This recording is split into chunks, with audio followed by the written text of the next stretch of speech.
In continuation to the previous lecture of air pollution, we will start adverse effect of air pollutants. First is effect of air pollutants on human health. Acute exposure of nitrogen dioxide in men causes bronchiolitis fibrosa, lung cancer, pneumonia, and Seelowilter's disease. Nitrogen dioxide is also known to be transformed into methemoglobin in blood. Sulfur dioxide, a severe allergic agent, may cause watery nasal discharge, sneezing, and bronchial spasm.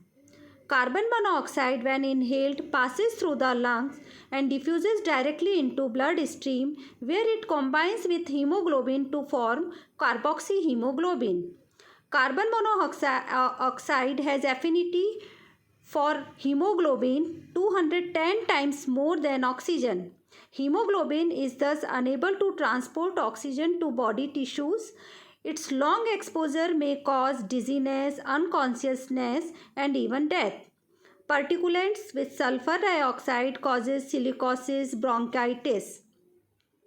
Effect of air pollutants on plants. First is nitrogen dioxide results in necrosis. Necrosis means dead areas on a leaf.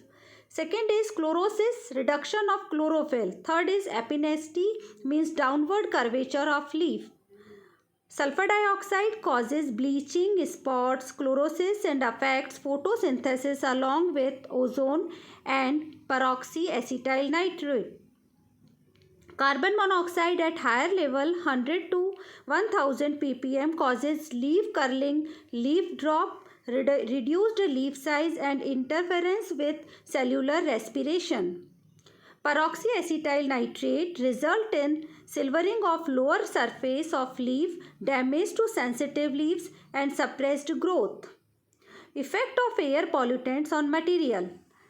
First is nitrogen dioxide fades away dyes in cloths like cotton, rayon, causes cracks in rubber, and produces photochemical smoke with ozone and peroxyacetyl nitrate. Carbon dioxide damages fabric, leather, paint, paper, and historic monuments. H2SO4 means sulfuric acid attacks marble causing stone leprosy. Hydrocarbon induce chemical alteration in textile, paper, rubber, and polymer, making them more brittle and fragile. Effect of air pollutants on animals. Airborne contaminants accumulate in a forest and poison the animal when they graze it. Livestock near smelters suffering arsenic poison with symptoms like salivation and liver necrosis. Aerosols. An aerosol means aerosolution. Aerosolution is a suspension of fine solid particles or liquid droplets in air or another gas.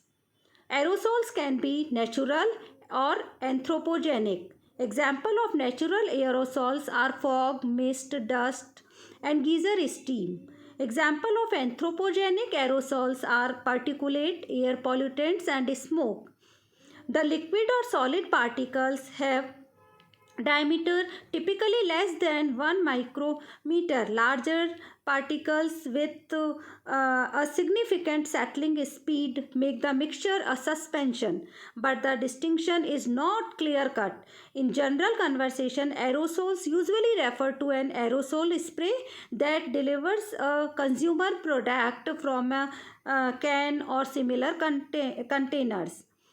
Natural sources of aerosols include sea salt generated from breaking waves, mineral dust blown from the surface by wind, and organic aerosols from biogenic emission. Artificial, also called anthropogenic aerosols, include sulfate, nitrate, and carbonaceous aerosols and are mainly from fossil fuels combustion sources. Aerosols are commonly classified into various subgroups based on the nature and size of particles of which they are composed and to some extent the manner in which the aerosols is formed, although relatively strict scientific definitions are available for each subgroup. These distinctions may become blurred in actual practical application. The most important of these subgroups are, first is fumes.